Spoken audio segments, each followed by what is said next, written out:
พิ่นดังเวลาสิเฮ็ดบุญแต่ละเทื่อโดยเฉพาะบุญกฐินสามัคคีจังซี่เพิ่นต้องมีการประชุมชาวบ้านปีนี้เฮาสิเก็บกันเฮือนเท่าใดไผสิบริจาคเท่าใดผู้ใหญ่500ผู้ซวย300ไทบ้าน100บ่เป็นหยังเพิ่นจังมีการตกลงกติกากันจังซี่เพราะว่าเพื่อที่ป้องกันหรือว่าเพื่อที่ให้คนตานีได้ให้เฮ็ดบุญเฮ็ดทานนำพี่นำน้องบางคนนี่เบิดปีบ่เคยบริจาคทานน้ำหมูจักเถื่อก็มีได้ใหญ่แต่ว่าบ่แม่นแท้บ้านเฮาดอกว่าบ้านอื่นบ่ตะมาเว้านี่นะเบิดปีนี่ลางคนนี่ซื้อเลขหลายกว่านั้นแต่ว่าเวลาสิเฮ็ดบุญแต่ละเทื่อนี่มีแต่ว่าบ่มีเฮาอย่าเว้าว่าบ่มีได้ใหญ่ถ้าผู้ใดว่าโอ้ยบ่มีเดี๋ยวสิพบพ่อคำว่าบ่มีเดี๋ยวสิพบพ่อในสิ่งที่บ่มีให้เฮาว่ามีอยู่แต่ว่ามีบ่หลายเพิ่นจึงบอกว่าเวลาเฮาเฮ็ดบุญให้ทานให้เฮ็ดตามกำลังทรัพย์ที่เฮามีอยู่กำลังศรัทธาที่เฮามีอยู่ผู้มีศรัทธาแก่กล้าเงินบ่หลายแต่ว่าศรัทธามันแก่กล้าถ้าเจตนาของเฮาแก่กล้าศรัทธาแก่กล้าในการให้ทานแนวถึงแม้นว่าเฮาให้น้อยแต่ว่าอานิสงส์ของทานมันหลายยกตัวอย่างคือสมัยขังพุทธกาลสมัยขังพุทธกาลมีครอบครัวอยู่ครอบครัวหนึ่งบ่มีสิ่งของที่สิให้ทานนำเขาเวลาชาวบ้านเขาประกาศเฮ็ดบุญเฮ็ดทานจังซี่บ่มีวัตถุที่สิให้ทานนำเขาเพราะว่าฐานะยากจนเฮ็ดจังไดเฮาจังสิให้ได้เฮ็ดบุญนำเทบ้านเทเมืองหมู่บ้านเฮ็ดจังไดติในเมื่อได้ยินเขาประกาศจังซั่นแล้วอยากเฮ็ดบุญก็เลยพากันไปรับจ้างเมียก็ไปรับจ้างตำข้าวผัวก็ไปรับจ้างพาฟืนจังซี่เพื่ออยากสิได้ของมาเฮ็ดบุญนำบ้านนำเมืองหมู่ไปรับจ้างเอาได้ข้าวมาถ้วยนึงหรือว่าได้ข้าวมาพอได้นึ่งพอได้หุงได้ทำบุญนำชาวบ้านเขานี่ก็ดีใจถึงขนาดนั้นยายคนมีศรัทธาในการทำบุญปานนี้ผู้ที่มีเงินมีทองหลายบัดนี้แต่ว่าศรัทธาบ่แก่กล้าในการทำบุญเขาก็บริจาคนิดหน่อยก็มีนะคือเศรษฐีตีนแมวเคยได้ยินจะบอกเศรษฐีตีนแมวเศรษฐีตีนแมวเพิ่นเอิ้นว่าเวลาให้ทานอันชาวบ้านเขาไปประกาศว่าผู้ใดสิร่วมบริจาคข้าวสารอาหารแห้งมีหมักหมักแตงมีน้ำเพิงน้ำหวานน้ำปูน้ำปลาพริกเกลือปลาร้ามาร่วมบริจาคเด้อชาวบ้านเขาประกาศเพราะว่าเฮาสิพากันเฮ็ดบุญนิมนต์พระสงฆ์องค์เจ้าเพิ่นมาบ้านนี้มีร้านหนึ่งเราเป็นเศรษฐีขายหมดอยู่ในร้านเรานะตั้งแต่สากข้าวเบื่อยันเรือหลบน้ำปูน้ำปลาพริกเกลือเกลือปลาล่าขายหมดแต่ว่าเวลาบริจาคทานบัดเฮ็ดจังไดเอามือ3 นิ้วนะยายไปหยิบน้ำตาลไปหยิบเกลือไปหยิบข้าวสารมาบริจาคทานน้ำหมูบ้านนี้เว้าพื้นน้ำปลาบัดนี้น้ำปลากันเงียงขวดยดปั๊บลงสาบใส่นั่นให้สำนันพ่อนะอันนั้นคือคนที่มีวัตถุสิ่งของหลายแต่ว่าศรัทธาบ่แรงกล้าในการบริจาคทานวันนี้ถามว่า2 คนนี่เวลาได้บุญผู้ใดสิได้หลายผู้ใดที่มีศรัทธาแรงกล้าในการทำบุญในการบริจาคทานอานิสงส์มันสิได้ต่างกันและกับผลของบุญมันก็สิต่างกันเพราะฉะนั้นโยม เฮาเฮ็ดบุญเฮาต้องประกอบด้วยศรัทธาอันเร่งกล้าคือเฮ็ดซ้ำกำลังศรัทธาของเฮาซ้ำกำลังทรัพย์ของเฮาอันนี้ล่ะคือเฮาสิได้วัดตัดวัฏฏะในสงสารบริจาคท่านแต่ละเทื่อนี่ซ้ำกันกับเฮาสละความตนีออกจากจิตจากใจได้ที่โยมได้ทำบุญแต่ละเทื่อนี่ว่านี่อย่างที่สี่นี่เฮาได้เป็นแบบอย่างให้ลูกให้หลานเขาได้สืบต่อนี่ที่โยมพากันเฮ็ดบุญกฐินนี่แต่ละปีนี่เฮาได้ร่วมกันเฮ็ดเป็นบุญประเภทนี้บ้านใดบ่มีบ่ได้หน่อยบ้านที่สุดที่บ่พากันเฮ็ดบุญกฐินในเมื่อมีพระแล้วก็ต้องมีการเฮ็ดบุญว่านี่ลูกหลานบัดนี้ลูกหลานก็สิได้เฮ็ดตามที่พ่อใหญ่แม่ใหญ่พาเฮ็ดพาทำเป็นแบบอย่างให้กับลูกกับหลานปีนี้ได้นิมนต์พระมาเทศน์นิมนต์พระมาแสดงธรรมให้ฟังปีหน้าบัดนี้หรือว่าปีต่อไปลูกหลานที่เขาใหญ่มาเขาก็สิเห็นว่าสมัยแต่ก่อนพอนั่นแม่นี่เพิ่นพาเฮ็ดบุญกฐินเพิ่นบ่ได้พามีเหล้ามียาเพิ่นบ่ได้มีมหรสพครบงั้นมีแต่เอาพระมาเทศน์ปานนี้ถ้าโยมเฮ็ดแต่จังซี่ลูกหลานบ้านเฮาเขาก็สิเฮ็ดตามได้บัดนี้นะอันนี้ล่ะที่บอกว่าเป็นแบบอย่างให้กับลูกกับหลานได้สืบสานต่อไปถ้าเฮาเป็นแบบเป็นอย่างให้กับลูกหลานที่ได้เฮ็ดได้ทำในมื้อนี้เป็นแบบอย่างที่ดีแล้วต่อไปบุญก็สิบ่มีหมอหลองหมอล่ำก็สิมีแต่พระไปเทศน์ไปชี้แจงแสดงธรรมให้โยมได้ฟังให้โยมได้เข้าใจในสิ่งที่เฮาบ่เคยได้ยินเฮาก็ได้ยินในสิ่งที่เฮาบ่เคยได้ฟังเฮาก็ได้ฟังวันนี้โยมก็สิเข้าใจว่าผลของบุญที่เฮาเฮ็ดที่เฮาทำเนี่ยมันให้ผลเนี่ยได้แน่ตอนนี้เฮาบ่ทันได้เห็นดอกว่าผลของบุญเป็นแนวใดโยมเคยได้ยินได้ฟังบ่ที่เพิ่นว่าโอ้ยเฮ็ดให้หยังบุญมันบ่ซอยเฮาจักเทื่อเพิ่นบอกว่าบุญไม่ช่วยมีครอบครัวหนึ่งอยู่ในประเทศจีนบ่แม่นประเทศไทยเฮาดอกเอาอยู่ในประเทศจีนครอบครัวนี่แต่ก่อนเป็นเศรษฐีมีเงินหลายขนาดแต่ว่าผู้ผัวนี่มักให้ทานมักทำบุญมักให้ทานได้ยินว่าชาวบ้านเขาเฮ็ดบุญเขาสิบอกบ่บอกก็อย่าเล่าไปทันทีเลยพอแต่ได้ยินข่าวบ่คือไทบ้านเฮาเด้ไทบ้านเฮานี่ได้ยินเขาเฮ็ดบุญแจกเขาให้เขาเฮ็ดบุญบ้านบ่ไปเนี่ยเขาบ่มาหาเฮาต้องให้เขามาหาบอกบุญหอดเฮือนหอดบ้านจังสิไปบ้านนี้ถ้าเขามาบอกหอดบุญหอดบ้านหอดเฮือนแล้วไปกับยายลังคนไปเนี่ยถือกระตาบอกใหญ่ไปนะไปถือกระตาบอกใหญ่ไปเพราะแต่เขาหาหนามมาให้กินบ้านเนี่ยเราก็เลี้ยวผุนเลี้ยวผีอันมื้อนี้ยายบ่ได้กินข้าวน้ำเด้อสิไปใส่ยายฝ้าวบ่มีไผเบิ่งร้านอยู่ในเฮือนเทใส่กระตาปั๊บโหนด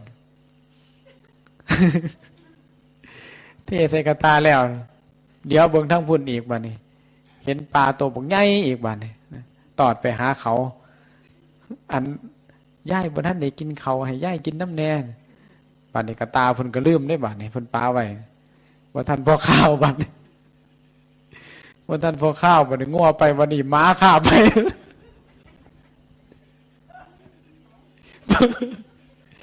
มาข้าวกระตาไปมันบ่ข้าวเป็นได้ถุงศีลบักใหญ่อยู่ในอันมาข้าวกระตาไปเนี่ยงัวหาเลยกระตาไปกระตาไปโอ้ยกระตาย่ายเนี่ยมาข้าวกระตาเลี้ยนผ้าบ้านไปมาเนี่ยอันนี้คนก็ไล่เอามาเนี่ย แต่ว่าแต่เฮาบ่เป็นจังซั่นได้ยายบ้านนี้ครอบครัวนี่เศรษฐี ได้ยินเขาบอกว่าบุญอยู่ไสนี่ไปโลดนะไปให้ท่านสำใดย่ายให้ท่านจนถูกเอาคือกันกับอนาถบิณฑิกาเศรษฐีนะแต่ว่าเศรษฐีผู้นี้เนี่ยทุกข์กว่าหันอีกนะทุกข์กว่าหันให้ท่านจนถูกปานีเมียก็เลยบอกว่าโอ้ยเฒ่าตั้งแต่คอยอยู่น้ำกันกับเจ้ามานี่เห็นเจ้าเฮ็ดบุญเห็นเจ้าให้ท่านนี่จนเบิดเนื้อเบิดตัวปานนี้เจ้าก็ยังสิเฮ็ดบุญอยู่บ่ให้จนเบิดเงินนี่เบิดทุกบาทเฮ็ดแนวใดบาทนี่ขายของอยู่ในบ้านในเฮือนเจ้าของน่ะมีหยังก็ขายแล้วเอาไปเฮ็ดบุญอีกได้นะเอาไปเฮ็ดบุญปานนี้ขายบ่พอบาดนี่ไปยืมเขามายืมก็ยืมพ่อใหญ่นี่ยืมมาเฮ็ดบุญจนในที่สุดยืมเงินแล้วบ่มีเงินใส่เขาบัดนี้ขายเฮือนก็ขายที่ก็ขายแล้วเอาไปเฮ็ดหยังบัดนี้เอาไปเฮ็ดบุญบ่แม่นเอาไปใส่หนี้เขาได้หนี้ก็บ่ใส่ขายแล้วไปเฮ็ดบุญเขาสิมาถามทวงหนี้ก็บอกว่าโอ้ยบ่มีแล้วเอาไปเฮ็ดบุญหมดแล้วเงินบัดนี้เฮ็ดได้ไดบัดนี้บ่มีเงินก็เลยบอกกับเมียว่าอันยายข่อยบ่มีเงินใส่หนี้เขาสิให้เจ้าเนี่ยไปทำงานใส่หนี้เจ้าสิไปบ่เมียก็เลยบอกว่าโอ้ยเฒ่าเอ้ยตั้งแต่ข่อยอยู่น้ำเจ้ามานี่ข่อยก็เห็นเจ้าเฮ็ดบุญอยู่จังซี่บุญก็ยังบ่ซอยเจ้าได้อยู่เพราะฉะนั้นแล้วเจ้าอย่าซะเฮ็ดบุญแต่ว่าหนี้ที่เจ้าเป็นอยู่เดี๋ยวนี้ข่อยสิไปใส่ให้เจ้าแต่ว่าขออย่างเดียวให้เจ้าเฮ็ดบุญให้เจ้าเศร้าเฮ็ดบุญซะวันนี้เล่าก็บอกว่าเอ้าไปซะเจ้าก็ไปทำงานใส่หนี้ให้ข่อยซะแต่ว่าข่อยสิอยู่ผู้เดียวดอกบัดนี้เมียก็ไปบัดนี้เล่าก็ถึงน้ำตาไหลน้ำเมียเนี่ยนี่นะบ่เขาบอกว่าเมื่อมั่งมีมากมายมิตรไม้มองแล้วว่าเมื่อหมองมิตรมองเหมือนหมูหมาเมื่อมอดมวยมิตรไม่มุ่งมองมาเมื่อไม่มีหมูหมาไม่มามองแล้วว่ามันถือเข้านี่แล้วแล้วว่าเมียกระถิ่มบัดนี้แต่ว่าเมียก็บ่อยากไปดอกแต่ว่าเล่าให้ไปป่านนี้เล่าไปเฮ็ดจังไดบัดนี้ไปหาขอท่านชาวบ้านเขากินขอท่านมาได้แล้วยังแบ่งส่วนหนึ่งไปเฮ็ดบุญส่วนหนึ่งเจ้าของกินอยู่ย่ายบ่แม่นว่าขอท่านมาได้แล้วสิกินเบิดได้เคยเห็นบ่เฒ่าอันอยู่วัดอยู่นครปฐมบ่พ่อใหญ่หยังเกาะที่เล่าขอท่านได้เงินเป็นล้านนะเอาไปบริจาคท่านนะขนาดนั้นเขายังเห็นโดยตาได้หนิยายเขาดังเห็นโดยตาที่มันออกสื่อออกทีวีให้เขาเบิ่งนี่อันพ่อใหญ่ใจบุญขนาดนั่งขอท่านอยู่ในวัดใครสิคิดว่าเรามีเงินเป็นล้านแม่นบ่บาทเราไปบริจาคท่านเอาไปบริจาคให้วัดบริจาคเป็นล้านขนาดสายันสัญญาตายบางยานี่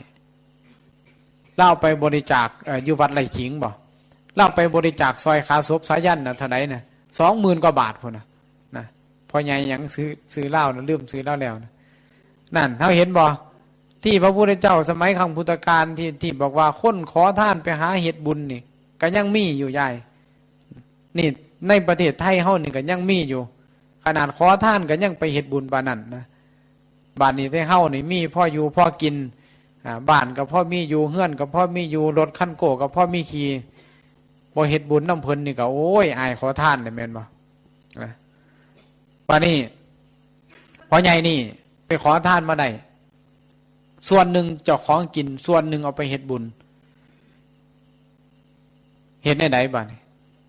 เฮือนที่อยู่ก็ยังบ่มีอยู่ได้คำใสนอนหันนอนตามต้นไม้ตาม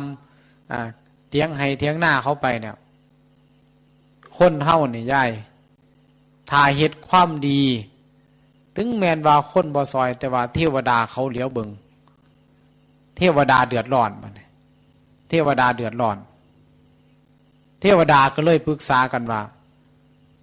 เฮาเฮ็ดจังไดจังสิซอยเท่านี้ได้ ตอนนี้เราเป็นเศรษฐีเราให้ทานจนเบิดทุกสิ่งทุกอย่างแล้วบัดนี้เทวดาก็เลยคุยกันเทวดาคุยกันว่าโอ้ยตอนนี้เรากำลังเสวยผลกรรมเราอยู่คนเฮาเกิดมาทุกคนมีบาปมีกรรมเด้ตอนนี้เราเสวยผลกรรมเราอยู่ให้เราใส่กรรมไปก่อนบัดนี้เทวดาตนหนึ่งก็เลยบอกว่าเล่าสิใส่กรรมไปจักมือเล่าสิใส่กรรมไปจักศาสตร์เล่าสิใส่กรรมไปอยู่อีก3 ศาสตร์อันเกิดมาแล้วก็ที่เป็นคนขอทานเป็นเศรษฐีแล้วก็สิขอทานจังซี่นี่เล่าสิใส่กรรมไปอยู่3 ศาสตร์วันนี้เทวดาตนหนึ่งก็เลยบอกว่าโอ้ยมันหลายโพดบ่ต้องให้เล่าใส่กรรมหลายดอกให้เล่าใส่ทอศาสตร์นี่ก็พอละวันนี้กรรมที่บอกว่าเล่าสิใส่3 ศาสตร์คือเล่าสิตายเธอหนึ่งสิถือผ่าพาตายเธอหนึ่งสิถือเสื้อกัดอย่างสินะอันเล่าสิตายนะป่านนี้พวกเทวดาเขาก็เลยบอกว่าเล่าเฮ็ดบุญไว้หลายแนวบ่ต้องให้เล่าใส่กรรมหลายดอกบ่ต้องให้ใส่กรรมหอด2 ศาสตร์3 ศาสตร์ดอกร่วมให้เล่าตายศาสตร์นี่ศาสตร์เดียวให้เล่าเบิดกรรมเบิดเวรซะเทวดาเขาสิซอยเล่านี่ไหนบัดเทวดาก็เลยตกลงกันว่าเอ้าคือเล่านี่สิตายศาสตร์หนึ่งสิถึกเสือกินตายอีกศาสตร์หนึ่งสิถึกผ่าพาเทวดาก็เลยสิให้กรรม2 อย่างของเล่านี่ให้มาจบในศาสตร์นี่ศาสตร์เดียวซะหลังจากที่เล่ากำลังย่างออกไปขอทานบัดนี้ย่ายย่างออกไปขอทานปรากฏว่ามืดฝ่ามืดฝนมาบังเอิญผ่าฝ่าพาลงมาบัดนี้ถือขอทานตายเซ็ตกองดองบ่มีไผไปเก็บศพเล่าบัดนี้ไทบ้านกันนี้พอไทบ้านบัดนี้บ่มีไผไปเก็บศพเล่าปลากฏว่าเสือแก่ไปกินนะเสือแก่ไปกินเหลือแต่หัวขลออยู่เสือแก่ไปกินแล้วไทบ้านเขาก็เว้ากันบัดนี้ว่าโอ้ยพ่อใหญ่ขอทานถูกผ่าพาตายศพกับเสือแก่ไปกินไปทางใดเขาก็เว้าเขาก็ซากันหาญาติพี่น้องก็บ่มีบังเอิญบัดในมือนั่นเมียเล่าเนี่ยออกมาสื่อของก็เลยได้ยินไทยตลาดเขาเว้ากันว่าพ่อใหญ่ขอทานถูกฝ่าพาตายเสือแก่ศพไปกินเหลือแต่หัวขลอหาผู้ที่ฝังศพก็บ่มีเมียก็เลยได้ยินบัดนี้สงสัยสิแม่นผัวเฮานี่ว่าล่ะวะเมียก็เลยไปเบิ่งบัดนี้ไปเบิ่งน่ะจื้อได้ว่าแม่นผัวเจ้าของจื้อได้ตายแล้วบ่รับตาได้มึนตาทะเลาะอยู่ห่วงเมียบาดนี้เมียก็เลยไปเห็นศพผัวเหลือแต่หัวขลออยู่เสือไปกินเบิดเดือหันเมียก็เลยบอกว่าโอ้ยนี่แหละเฒ่าเอ้ยข่อยบอกเจ้าแล้วเจ้าในเฮ็ดบุญหลายตายกันยังบุญบ่ซอยอยู่บ้านนี้ก็เลย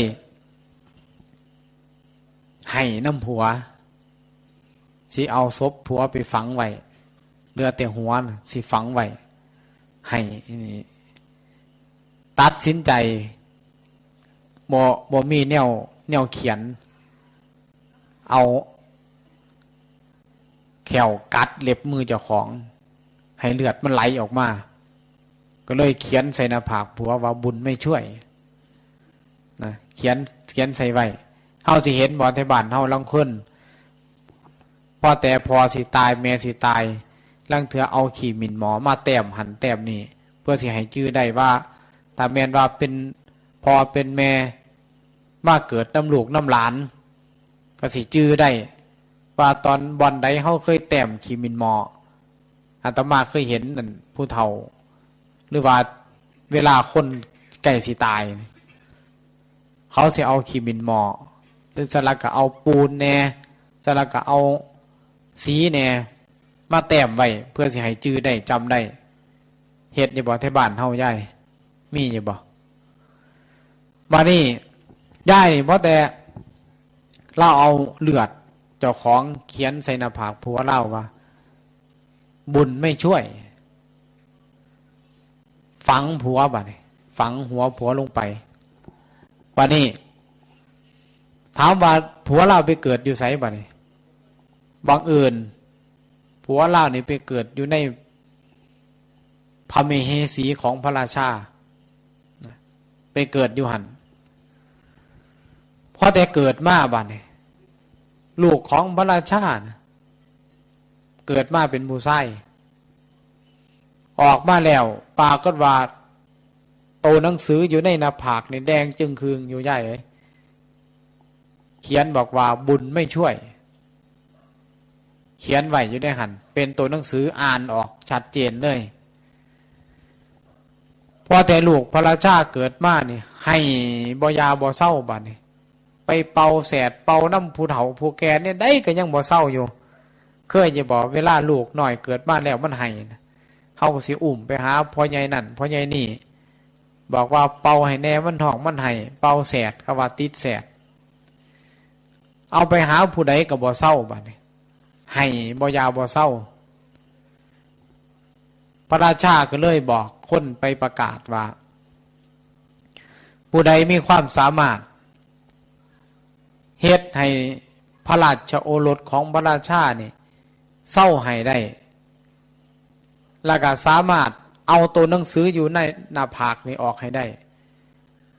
อยากได้หยังพระราชาที่พระราชทานให้ทหารอำมาตย์ก็เป่าประกาศออกไปบัดเป่าประกาศไปปรากฏว่าเมียของอันเฒ่าขอทานนี่ได้ยินบัดได้ยินนั่นชาวบ้านเขาบอกว่าโอ้ยลูกพระราชาเกิดมามีตัวหนังสือแดงอยู่ในหน้าผากว่าบุญไม่ช่วยเขียนไว้หันบัดนี้เมียเล่าได้ยินบัดนี้ก็เลยคิดว่ามันสิเป็นไปได้บ่ว่าผัวเฮานี่สิไปเกิดอยู่ในเป็นพระราชโอรสของพระราชามันสิเป็นไปได้บ่นอนเราก็เลยไปบัดนี้ไปแล้วไปขอเบิงพระราชโอรสของพระราชาบอกว่าโอ้ยพระราชาผู้ข้าได้ยินพระราชาประกาศว่าพระราชโอรสของพระราชาเนี่ยเกิดมานี่มีตัวหนังสืออยู่ในหน้าผากมาในกระห้องให้บ่ยาบ่เศร้า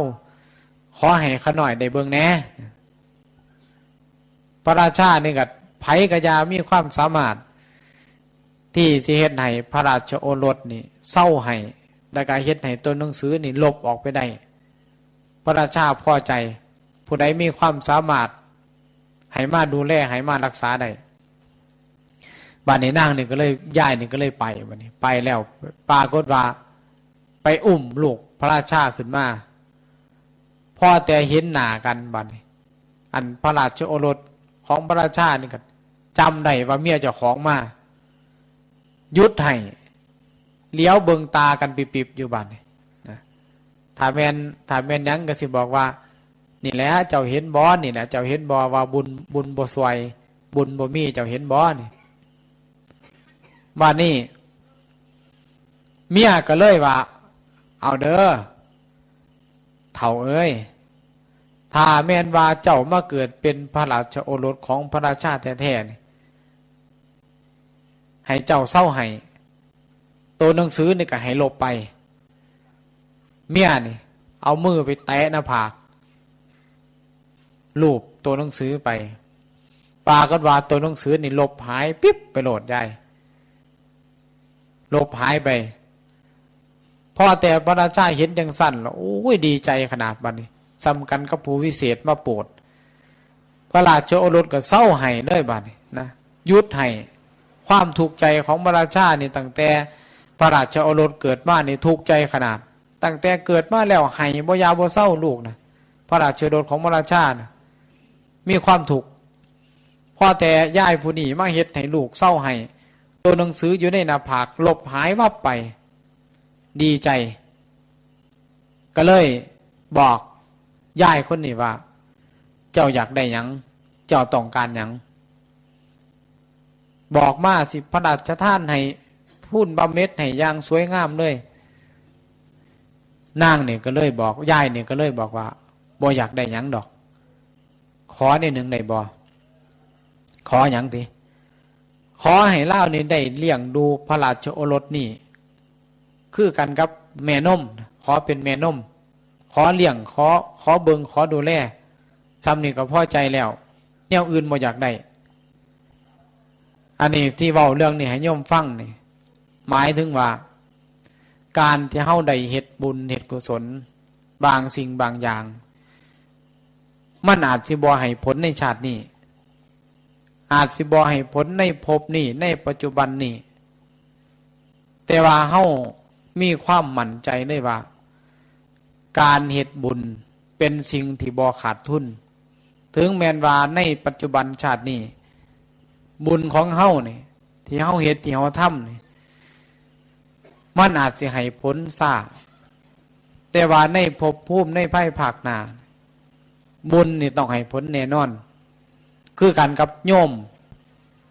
เวลาเฮาปลูกหมักผลหมากรากไม้เพราะว่าสิปลูกข้าวโพดเพราะว่าสิปลูกหมักหมักแตงเพราะว่าสิปลูกหมักไม้หรือว่าเฮาปลูกหมักฝักนี่หน้าที่ของเฮานี่คือหยังติคือปลูกดูแลใส่ปุ๋ยป้องกันวัชพืชที่มันสิมากัดที่มันสิมากินอันนี้คือหน้าที่ของเฮาเป็นผู้ดูแลบาดนี้ถามว่าโยมสามารถสิไปซี่หน่วยนี่เกิดงานนี่เด้อถ้าแม่นบักออกมาจังสิโยมไปซี่บอกได้ว่าซอนี่เกิดหน่วยซ้ำนี่ซอนี่เกิดหน่วยซ้ำนี่สามารถสิไปซี่ได้บ่ว่าเครือนี่ต้องออกเท่านั้นเครือนี่ต้องออกเท่านี้เฮาสิสามารถซี่ได้บ่หรือว่าเวลาเฮาปลูกหมอกม่วงเฮาปลูกหมากผลหมากรากไม้โยมสามารถไปซี่ได้บ่ว่างานนี่ต้องเกิดเท่านี้หน่วยนี่ต้องเกิดบ่นี้เฮาสามารถซี่ได้บ่สามารถซี่บ่ได้แม่นบ่บุญก็คือกันบุญที่เฮาเฮ็ดบุญที่เฮาทำนี่เฮาสามารถบังคับบุญบ่ได้ว่าต้องให้ผลในศาสตร์นี้ต้องได้เดี๋ยวนี้นอกจากเฮาสิได้เฮ็ดบุญกับพระอรหันต์พระที่เพิ่นออกจากนิโรธสมาบัติใหม่ๆนะอันนั้นคือสามารถให้ผลในทันตาอย่างช้าบ่เกิน7 มื้ออันนั้นคือสิ่งที่เฮ็ดทำแล้วก็เห็นผลได้แต่ว่าแนวใดก็อย่าการที่เฮาเฮ็ดบุญเป็นสิ่งที่บ่ขาดทุนโจรก็ป่นไปบ่ได้เพิ่นจึงบอกว่าบุญยังโจรหิทุหรังบุญอันโจรป่นไปไม่ได้เวลาเฮาเห็นโจรมันป่นสิ่งป่นของโคเมอร์เนี่ยเขามักป่นหลานทองมื้อวานมื้อเช้านี่เบิ่งข่าวกวาดทองไปกันคนนัก40 กว่าบาท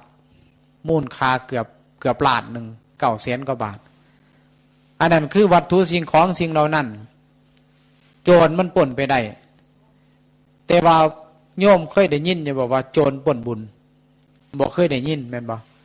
บอกเคยได้ยินเพราะว่าบุญนี่ได้โจรก็ป่นไปนำบ่ได้อาตมา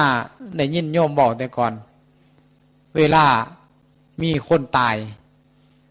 บ้านนี้เฮาสิไปกินไปทานนำได้มีข้าวสารมีเงินมีปัจจัยเฮาไปกินไปทานนำบ้านนี้สิมีแต่ว่าไทบ้านเฮาเฮ็ดหรือบ่นะอันนี้อาตมาเห็นอยู่ทางบ้านอาตมาทางมุกดาหารเวลาเขาเอาข้าวสารเอาปัจจัยไปกินไปทานนำก็สิมีผู้หนึ่งน่ะนั่งอยู่ข้างโลงศพก็บอกว่าเอ้ยแม่ใหญ่เอ้ยผู้นั้นผู้นี้เอาข้าวสารเอาเงินมากินมาทานน้ำเจ้า5 บาท10 บาทรับรองเอาเด้ออย่าให้ผู้ใดญาติผู้ใดอย่าให้ผู้ใดญาติอย่าให้ผู้ใดซิ่งเอาญาติเอาเด้ออาตมาได้ยินก็เลยคิดว่าบุญนี่มันญาติกันบ่ได้ดาว่ะบุญนี่ไผญาติไปก็บ่ได้ยายมันเป็นของไผของมันนะเพราะฉะนั้นการที่เฮาได้ลงทุนเฮ็ดบุญนี่โยมบ่มีคำว่าขาดทุนว่านี่ผลบัดนี้ผลของบุญโยมเอาเงินไปฝากธนาคารไว้โยมเอาเงินไปลงทุนซื้อหุ้นน้ำเขาเนี่ย ถามว่าเฮาเป็นหยังจังเอาเงินไปฝากธนาคารอันนั้นคือหนึ่งเฮาป้องกันย่านโจรมาลักสองเฮาอยากได้ดอกและผลเฮาจังเอาไปฝากธนาคารเพื่อสิให้เงินนั้นมันออกดอกเพื่อสิให้เงินนั้นมันได้ผลเฮาก็สิได้ปันผลออกมาบัดนี้เฮาเฮ็ดบุญนี่เฮาต้องการผลของบุญคือหยังบัดนี้เฮาต้องการผลของบุญคือความสุขอันนั้นคือสิ่งที่เฮาต้องการเด้เฮาต้องการผลของบุญคือความสุขเฮาสิสังเกตเบิ่งว่าบ้านเฮานี่เวลาเฮาได้ลูกได้หลานออกมาลูกหลานผู้ใดเว้าง่ายบอกง่ายพ่อแม่บอกฟังความบ่เถียงพ่อเถียงแม่เฮาได้ยินเขาว่าแนวใดก็โอ้ยเจ้าบุญหลายเนาะมีลูกก็เว้าง่ายมีลูกสาวก็เว้าง่ายมีลูกชายหลานชายก็เว้าง่ายเจ้าเลี้ยงลูกนี่ได้คือบุญเจ้าหลายแท้นั่นเขาบ่ได้ถามหาเรื่องอื่นเด้เขาถามหาว่าบุญเด้น่ะอันนั้นคือผลของบุญอย่างหนึ่งล่ะที่เฮาพอได้เห็นบัดนี้ถ้าเฮาเลี้ยงลูกเลี้ยงหลานบอกบ่ได้ใส่บ่ฟังเนาะโอ้ยเว้ายากที่ลูก5นี่ว่า ด่าลูกด่าหลานไปอีกได้บัดนี้นะเว้า5หั่น5นี่ได้บัดนี้อันนั้นคือผลของบุญที่เฮาเฮ็ดที่เฮาทำบัดนี้เวลาโยมเฮ็ดบุญลงทุนไปในการเฮ็ดบุญทำกันกับเฮาซื้อหุ้นยายเฮาซื้อหุ้นนี่เวลาเฮาเอาเงินไปฝากธนาคารก็ได้เอาไปฝากธนาคารไปซื้อหุ้นหนึ่งเวลาเฮาได้เงินไปฝากธนาคารเฮาต้องเชื่อมั่นเฮาต้องเชื่อใจของบุคคลที่เฮ็ดงานอยู่ในธนาคารของผู้จัดการธนาคารแม่นบ่เฮาจังไปฝากบ้านนี้พอแต่เฮาได้ยินข่าวว่าเอ้าผู้จัดการธนาคารธคส.อำเภอนาวังนี่ผู้ใดเอาเงินไปฝากเกี่ยงตับจังซี่จักเงินไปทางใดไผบ่ฮู้จักถามโยมว่าสิเอาเงินไปฝากบ่ไผก็บ่ไปฝากแม่นบ่เพราะว่าหยังติเพราะว่าผู้จัดการมันบ่ซื่อนะอันนี้ยกตัวอย่างได้บ่แม่นว่าเขาเป็นได้ว่านี่เงินที่เฮาหรือว่าที่เฮาไปฝากเฮาได้มาด้วยความบริสุทธิ์ขายขิงก็เอาไปฝากขายข้าวโพดก็เอาไปฝากขายอ้อยก็เอาไปฝากเงินที่เฮาได้มาด้วยความบริสุทธิ์บาดนี้แต่ว่าเวลาเฮาไปฝากแนวผู้บริหารเป็นผู้คดโกงเพราะแต่เฮาได้ยินข่าวบัดนี้เฮาต้องไปถอนเงินออกมาทันทีเลยแม่นบ่เฮาบ่เอาเฮาต้องบ่ปล่อยเงินเฮาไว้อยู่หั่นบาดนี้การที่เฮาเฮ็ดบุญก็คือกันโยมเฮาเฮ็ดบุญก็คือกันสมมุติว่าโยมเข้าวัดนี่ดูๆไปเฮ็ดบุญในวัดนี่บ้านนี้พอแต่เฮาได้ยินได้บ้านนี้โอ้ยเงินบริจาคท่านไปบุญกฐินปีนี้ก็คือเก่าบุญที่แล้วก็คือเก่าว่าสิเฮ็ดหันเฮ็ดนี่สร้างหันสร้างนี่จักเอาไปใช้เบิดกรรมการก็ดีเงินก็เสียดอ้อยต้อยพอแต่บุญกฐินแล้วเกี่ยงตับบ่ไปเฮ็ดหัวมันดอกบุญวัดนี่อันนั้นก็คือกันโยมถ้าเวลาเฮาเฮ็ดบุญไปแล้วเฮาเอาไปถวายท่านให้กับพระที่เพิ่นเฮ็ดบ่ดี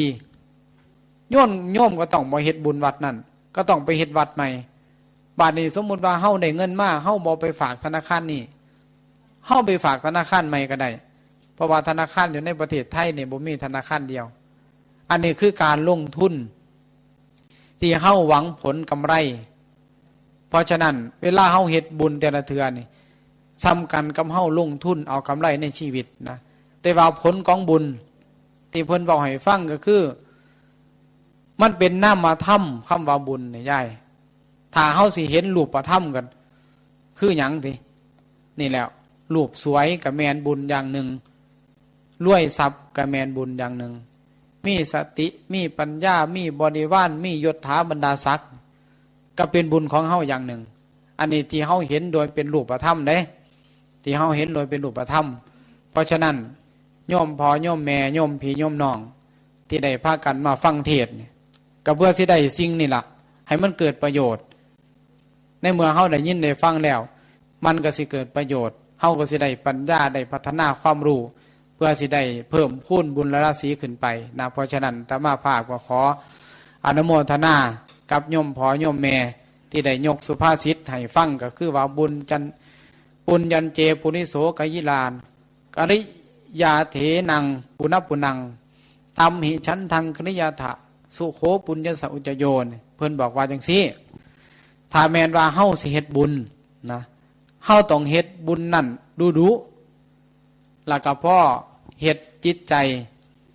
พอใจในการเฮ็ดบุญนั้นเพิ่นบอกว่าการที่เฮาพอใจในการทำบุญแต่ละเทือนี่เป็นการสะสมขึ้นทรงบุญนำความสุขมาให้เพราะฉะนั้นโยมที่ได้พากันมาร่วมกันตั้งแต่คิดว่าตั้งแต่เช้าพุ่นละมาร่วมกันอยู่ในศาลาอยู่นี่ตลอดถึงเวลานี้ก็ถือว่าเฮาได้มากันมาสะสมบารมีมาสะสมบุญเพื่อสิให้เกิดเพิ่มพูนขึ้นของแต่ละท่านของแต่ละคนเพราะฉะนั้นอาตมาก็ขออนุโมทนาในกุศลศรัทธาของโยมพ่อโยมแม่เจ้าภาพทุกคนสาธุชนทุกท่านที่ได้มาร่วมกันในมื้อนี้ขออำนาจส่วนบุญส่วนกุศลจงมาเป็นภรวะปัจจัยเป็นอุปนิสัยหนุนส่งผลให้ญาติโยมทุกคนสาธุชนทุกท่าน